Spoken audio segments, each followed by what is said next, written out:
Welcome once again to Tom's Hit Parade. Just got back from a little 3-day trip up to Portland. And I gotta tell you, if you're a record or CD buyer, you've got to go to Portland. It is a great city. I don't know if the statistic still holds true, but last I heard, Portland has more record shops per capita than any other major city in the country, so that's reason enough for you to go there. And there are 3 or 4 shops that I go to every time I'm up there, but there are several more that they're more specialty shops. You know, they're more niche categories. Like there's a shop that specializes in punk, I believe, and another that specializes in hip hop and that kind of stuff. But the stores that I like to go to, I mean, they have like everything, you know, every genre. And if you like shops that have a lot of atmosphere, the place to go is Millennium. They're one of the longest running stores in the Northwest. And the layout is just really funky. It's got it's like it was one room tacked onto the next room again and again, separated by a couple of steps down into each room. You know, you go into the main entrance and it's new CDs, and there's a little staircase to go upstairs, and there's like a mezzanine level up there. Then you step down into the next room, and that's the used CDs. Then another step down into the next room, that's the jazz, blues, and hip-hop room. And then the next room after that is all the vinyl. So, you know, it's just kind of, you know, almost like a maze, but a very, very fun maze. So that would be the store to go into if you really like, as I said, the atmosphere. And if you're not so much into the atmosphere, but you still like a really good selection, then the shops to go into, there's a chain of stores in the Portland area, and also there are some in Seattle, called Everyday Music. And there's 2 store locations down in Portland proper. There's one downtown and there's one over in the east side. And there's also a location in a western suburb of Portland called Beaverton. And that's what I try to do every time I'm up there, is hit all 3 of the Everyday Musics and Millennium. And yeah, I came home with a pretty good assortment of goodies this time, so I thought I'd show a handful of them to you. I never got George Harrison's Cloud 9, so I decided to pick that up. It's his big 80s hit album. And I thought that my sister had left me the entire discography of Don Henley of the Eagles, but I realized that there was one that was missing. It was his I Can't Stand Still. So that was his first solo album, so had to pick that one up and fill that gap in my collection. And now this one, Carmen McRae, she was a contemporary of Etta James, and you know, she recorded in the 50s a lot. And I'd been looking for this CD for probably 10 years. There's a movie out there called Real Genius, and it's one of Val Kilmer's first movies. The movie has nothing to do with music, but the opening credits of it are tracked with Carmen McRae's recording of You Took Advantage of Me. And I believe this is the only CD that has that song on it, and so that's why I'd been looking for it. It's just, and by the way, if you love movies that are funny and smart, you got to watch Real Genius. You've got to watch it. So yeah, that's why I got that CD. And I found this when I was on my way to the register, on my way out of the store, and just happened to see it. So that was a great find. And a couple months ago I picked up an anthology by Boz Scaggs. He's an 70s and 80s pop music singer, and a few of the songs really caught my ear. And I looked in the liner notes, and they all happened to be from his Silk Degrees album, so I found that and picked it up. And then you remember last month how I was talking about that Joni Mitchell album, Chalkmark and a Rainstorm, and listing off all the names of all the people who made guest appearances in it, and how I said, you know, I really ought to pick that one up. Picked it up. So yeah, I'm really looking forward to listening to that one. Now, I just got back the day before yesterday, so I haven't listened to any of these yet, so it'll happen soon, don't worry. And this next guy, I'd seen his stuff online, and was kind of interested in it. Listened to a couple of the videos, and they were okay, but I never really actively pursued his album. But I found it in the 95-cent section, so I decided I had to pick it up. Sammy Brubeck is his name. He's kind of a singer-songwriter, so I'm really looking forward to seeing how his album is. And I also decided to pick up, to fill a couple of the gaps in my Diana Krall collection. My sister is responsible for making me a Diana Krall fan. I inherited several of her CDs from my sister's collection. And then, yeah, I actually ended up getting a lot of stuff from the 95-cent bin. A lot of good stuff, too. The 3 albums that Bonnie Raitt did with producer Don Was. Yeah, Nick of Time, Luck of the Draw, and Longing in Their Hearts. So each of these was 95 cents.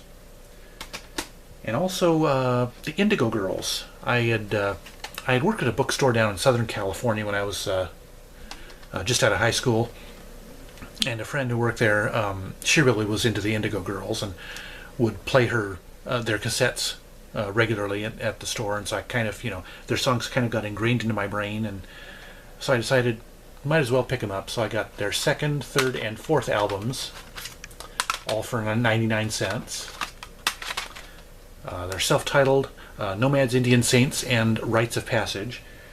And so I decided, why stop there? I decided to pick up their 1st album, Strange Fire, and that was only $5. So yeah, anything that I spent a fair bit of money on is obviously offset by all these 95-cent CDs.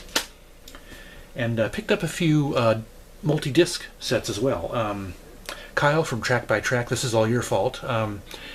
He featured Jeff Buckley's Grace album in his Great 28 last month, and so I decided to pick it up. I had never bothered listening to it, and I enjoyed it enough that I decided to seek out the deluxe edition that has a 2nd disc of assorted songs as well as a DVD, and managed to find that for $8.50. So definitely not a bad buy there. And then this one I found the morning I was heading for the bus to come back home. Enigma, their 3-disc Platinum Collection, $1.99. And the discs are practically spotless. I mean, if you don't know who Enigma are, they're kind of a, I don't know, new agey, trip-hop, techno, chillish sort of band. Think a combination of Enya and I don't know, Massive Attack, maybe? Yeah, Return to Innocence is Enigma's big hit, so check that out if you've never listened to it. And then this is the coup of my travels this week.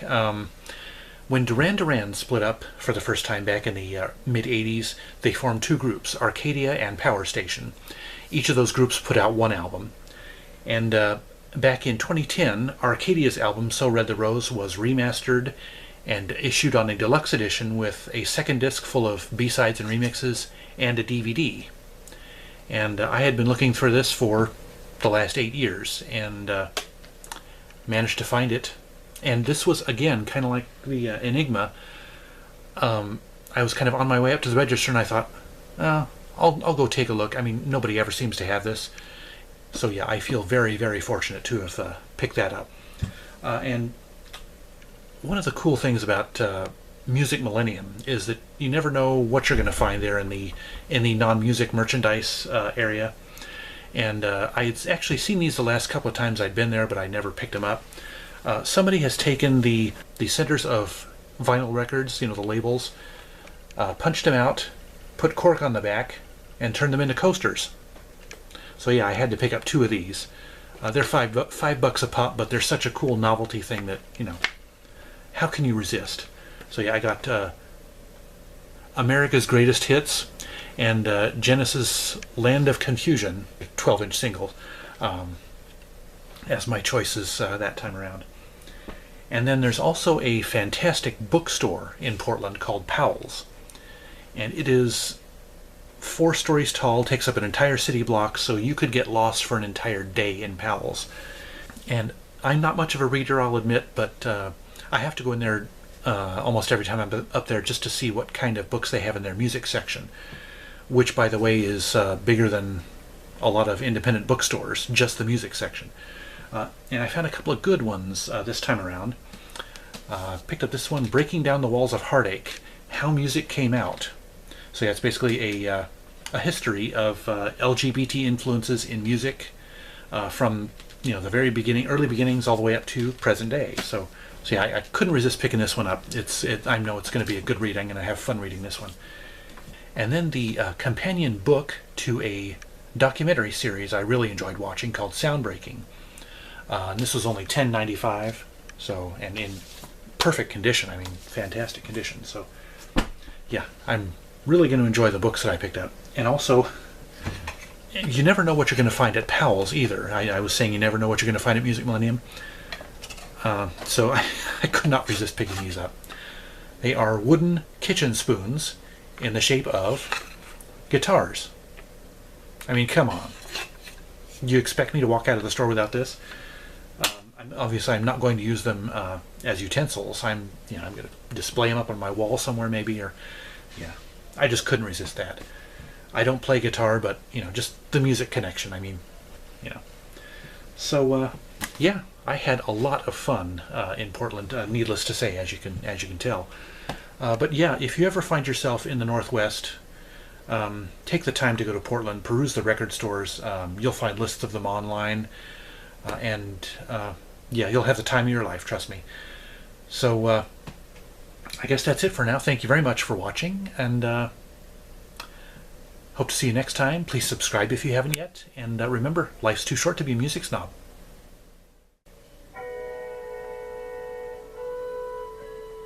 And now it is time for the Spotlight album of February 20th. What year is it? So, that brings us uno segundo. Got a wee fart. Excuse me. This one.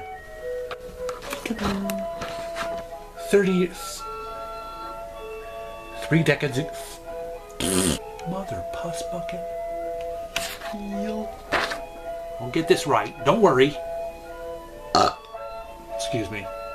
I've got like 25 albums to talk about that are on the list. What the f was I gonna say? I have no idea what I was gonna say. Holy shit. Let me.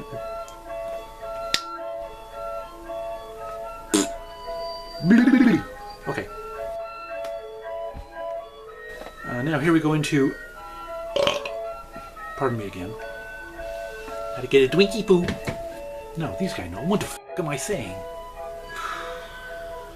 Believe me, fair. That's why it wasn't going in. I don't know how many other. He's one of the guys who the 10 years ago in January of 19. Whatever the f this is. Come on, you bastard now. Let's start over again, okay?